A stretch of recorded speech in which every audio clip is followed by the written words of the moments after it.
Greetings, everybody. So it's 10:25 my time as I start this. Yep. News of the day. Yep. Uh, News of the evening, I guess we can call it. News of the night. If you're on the East Coast, it's news of the middle of the night. It's the why is my phone letting me know I uploaded a video now? There's news items I wanted to report on today, and because of the fact there was no breaks between the games, and I also had to find time to eat during the day too. And we had the Zoom call with patrons today. There just wasn't any time. So here's the news of the day now. And this is the one day on the schedule that appears this happens where there's absolutely no break. Every other day of the schedule, there seems to be some sort of a breathing room break for me to get videos done during the day. I want to start with the Tom Wilson thing. So people have been asking, well, what's your opinion on the Tom Wilson thing? First off, he's not appealing the suspension, so he's going to be out the full 7 games. Secondly, I ran polls on both Twitter and on the YouTube channel here just to get a feel for how people felt about it. And I ran polls on both to see if the polls would come out the same, and they came out virtually identical. So that'll be part of a video I'm doing tomorrow on Tom Wilson, on the suspension, and on where we go from here. And I mean we as in like where the NHL goes from here. What does the NHL need to do? Because there's other problem the NHL has. The cursed slew foot. So I think that anything that can cause a massive injury, like the one Brandon Carlo has suffered, which is week to week. So these 3 things at the top of the board are all interconnected, right? So you've got Carlo out week to week.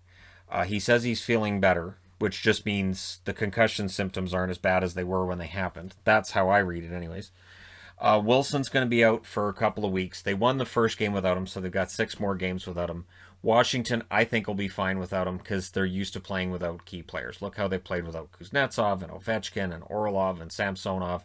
They were pretty much fine throughout. So the question, though, is, and it's something that's been bothering me, there are certain plays in hockey that I look at and I say, why is that a penalty? And I get it, and there's a standard there, but I don't understand why, because they're not plays that I think hurt the flow of the game. They're not plays where anybody can get injured. And then there are plays that apparently don't qualify as a penalty. There are a lot of people arguing that's a clean hit by Wilson. I understand why the NHL did the suspension, and I understand why they used boarding, and we'll get into that tomorrow as well. But the thing to me is the NHL penalties should be for 2 reasons. One, flow of the game. So does the play, basically like interference. Interference is not something that hurts anybody, but it interrupts the flow of the game, and it means you're holding somebody back so they're not going to be in the play, or you're stopping them. They're going to pass it to this guy, quick, shove them. And so that's interference to make sure, that you're hurting the flow of the game and the offense of the game, right?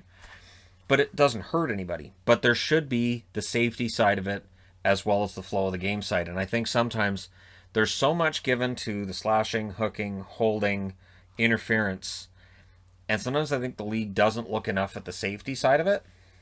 And this is a league that's made it pretty clear they're never going to get the hits out of the game. Okay, but there should be a standard here. And I think we're at a point where there needs to be a standard, because there are hits right now that people are saying, well, that should be legal. Or, well, it's if they're going to call that, they're going to have to call all these others. Not really. When that Carlo hit happened, I was horrified. I don't get horrified. I watched games from 9 o'clock this morning till 9:30 tonight. I didn't see a single hit that made me feel the same. There were some that I felt concerned about. There were players got hurt. There wasn't a single hit or a single moment that made me feel like that one with Carlo. And it's not a, well, you're a Bruins fan. No, it is a, when I'm watching hockey, I don't care who gets hurt. If that, and there was a video at one point I did on, I think, Marchand. I want to say he was guilty of a slew foot on Kronwall. And then people's answer was, well, it's Kronwall, so he's done it with plenty of guys, so it's fine. I want to say that's what happened. It was years ago, because Nicholas Kronwall. But I don't care who gets hurt by which player. If I see that kind of a situation, I say, wow, his head hit the boards really, really hard. And I really think that there's got to be some more focus on the safety side of it. And maybe some of these little ticky-tack calls we're seeing where we're like, well, guess that's a hook, kind of. If you look at it from this angle with your head upside down, it kind of looks like a hook, I guess. And even the announcers, even former players who are announcers, are saying that's a hook. Where, or my favorite is this: when they show the replay and they go, all right, well, we want to take a look at it. I guess that's it. What was it? That. What that? That thing. I don't see that he touched him. Yeah, he didn't, but that's the penalty. So the fact that a slew foot now requires just a fine, that's problematic for the NHL. And that's something that I think is part of a bigger discussion. So I'm going to have a video tomorrow. I've got a board partly made up. I started it today. I just didn't have the time to get it done. And I thought, no, I want to make sure that I have the time to do this properly, where we can have the large discussion. People who want just endless violence in hockey will just vote it down. And I get that, because there are people who want to see just the endless crunching checks that injure people, and I don't understand it. I don't, because I love a good body check. I don't like seeing a guy get his head smashed into the boards and end up in the hospital. It's sort of like when I see those boarding calls where a guy gets boarded in and his jaw ends up hitting the top of the boards, and it's like, oh, he hit the dasher. And it just, these are the kinds of things that I think the NHL needs to take a little more seriously than they sometimes do. So rather than, like, there was a play tonight where players holding a stick with one hand, and you just smack it out of his hand and it goes over the glass into the crowd, where the crowd would be. I've always thought that's fine. And I understand people are going to say, well, that's slashing. You know what? Anytime I've played street or floor hockey, if you see a guy with one hand on a stick and he's not holding on very hard, just smack it out of his hand. Doesn't hurt him.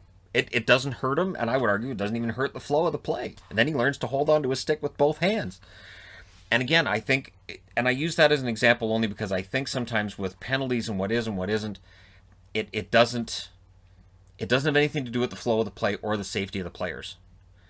And in some cases, I think the standard needs to be changed. Because some of these things, like even knocking a stick out of a guy's hand when he's not holding on very hard, that didn't used to be a penalty. I can remember in the NHL when that wasn't a penalty. That was just standard. Where a guy would get the stick knocked out of his hand, you hear the announcer saying, he's going to have to learn to hold on a little bit harder than that. So that's something I think they need to have a conversation with. And yes, it'll probably be in the off season, but something's got to give. Because these kinds of head injuries, you've got to do everything you can to get them out of the game. Now, on to other business. And speaking of business, the Buffalo Sabres are apparently open for business. The Buffalo Sabres perfectly willing to listen to offers, which means that maybe even Eichel they're listening to offers on. I think they'd be crazy. I think Eichel can be. He's not right now, but he can be one of the top 10 centers in the National Hockey League. He had a great year last year. This year's been pretty much a write-off. Whether it's he's dealing with some sort of an injury, which, depending on which day you ask, they'll say he is or he isn't. Whatever it is, if they sell on him right now, his contract's so high, his scoring is so low, they're not going to get full value back. So I really don't know what's going to happen with Buffalo. I would be kind of surprised if when I get up in the morning, Ralph Krueger hasn't been fired. I'd be kind of surprised if he's not fired by the time this video uploads. But we'll see. We'll see if the Buffalo Sabres want to make a change behind the bench or if it's just going to be a change on the ice and how many changes they make. Because it does kind of feel like they're going to end up having to start over again, which has got to be frustrating for management, for the players, and for the fans. But after you've lost that much in one place, and those players are used to coming together like, and that feeling hits the locker room. And yeah, I call it a locker room instead of dressing room because dressing room to me sounds kind of, whatever. It doesn't matter. It's still the same. To me, it's the same thing. So when they all come together in that room that they're in, and there's kind of this, I don't know, this malaise over the team. And I've seen it happen with many teams that I've cheered for. And to get rid of that malaise, you sometimes have to trade out that core.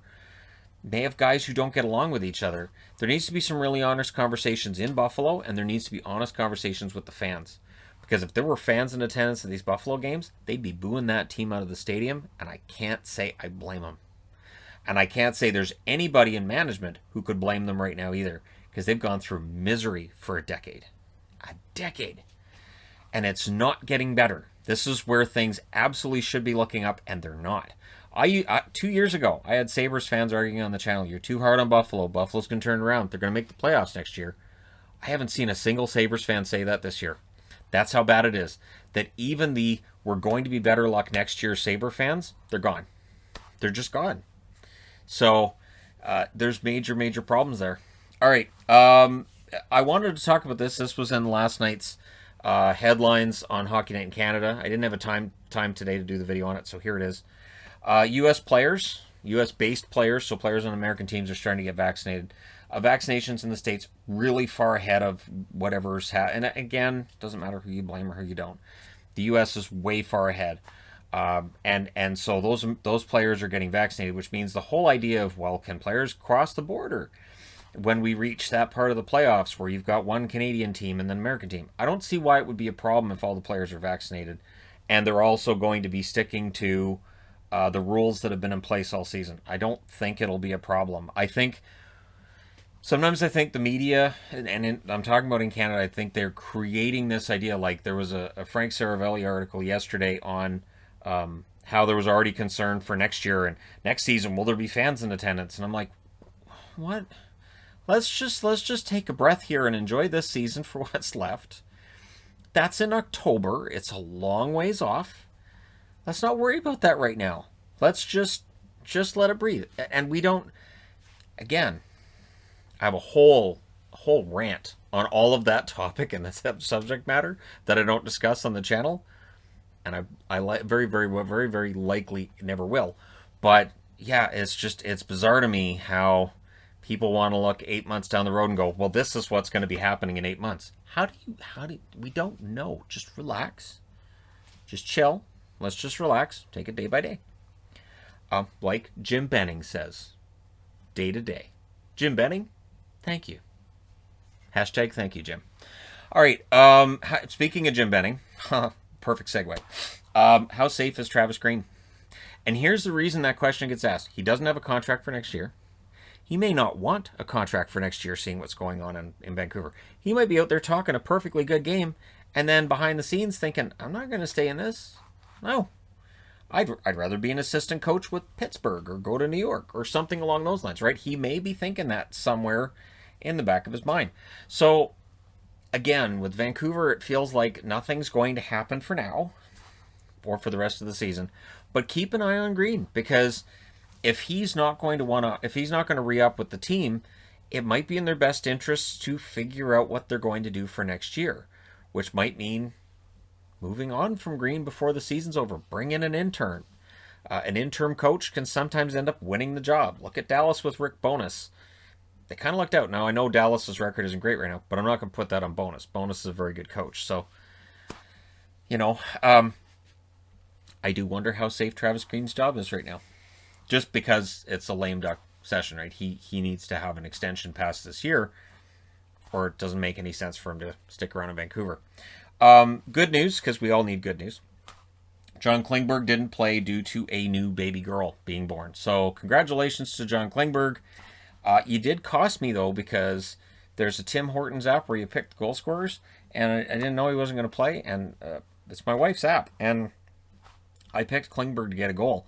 Now, I've been making every day of the 3 players I pick, at least one of them gets a goal. So far, I'm pretty good. And I did pick Melkin, so I got one today. But Klingberg, that would have been 2 if you'd played, because I know you would have scored. So you owe her coffee. That's just how that works. I also wanted to end off on a good note, too, because we all need good notes at this time. I want to talk a little bit about Matthias Janmark. Matthias Janmark, who's been a favorite of mine throughout his time in Dallas, did not have a good year last year. Just snake bit with the puck. 62 games, 6 goals, 15 assists, 21 points. Goes to Chicago on a cheap contract. And I knew Chicago would like him. And it feels like not being in the defensive systems that are played by Dallas, he's thriving. 26 games, 8 goals, 6 assists, 14 points. Absolutely great run by Janmark so far. He's already scored more goals than last year. He's scored 7 less points. And that's in 36 less games. So I'm glad to see that he's moved on and he's found a really good situation there. And with the way Dallas's scoring is still an issue for a lot of the time, I wonder who's next to go somewhere else and score somewhere else. I'm sort of looking at Dennis Gurianov and wondering if he's the next one that's going to move on to another team and really click and start hitting that net a little more. But anyways, there you go. So news of the day, middle of the night. Sure, why not? It was Sunday. I hope everybody enjoyed Hockey Day in America. If you're on the American side of the border, if you're on the Canadian side of the border, I hope you watched as much as you could too.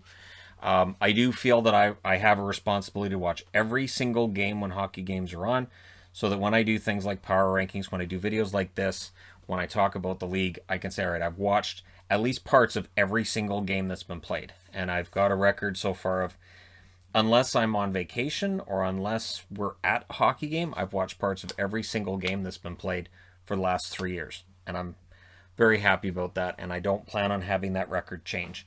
So, stay safe and happy as much as you can for 2021. And I will be here in the morning, of course, to post the preview.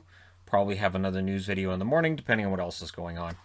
And then we'll talk about player safety and like a serious discussion on player safety, where the Wilson hit factors in and where the whole Slewfoot conversation comes in as well. Because I think one's getting all the attention, but they both should get right around equal attention right now. Anyways, let me know your thoughts. Hit like and subscribe if you're browsing your way through, you just happened upon this video.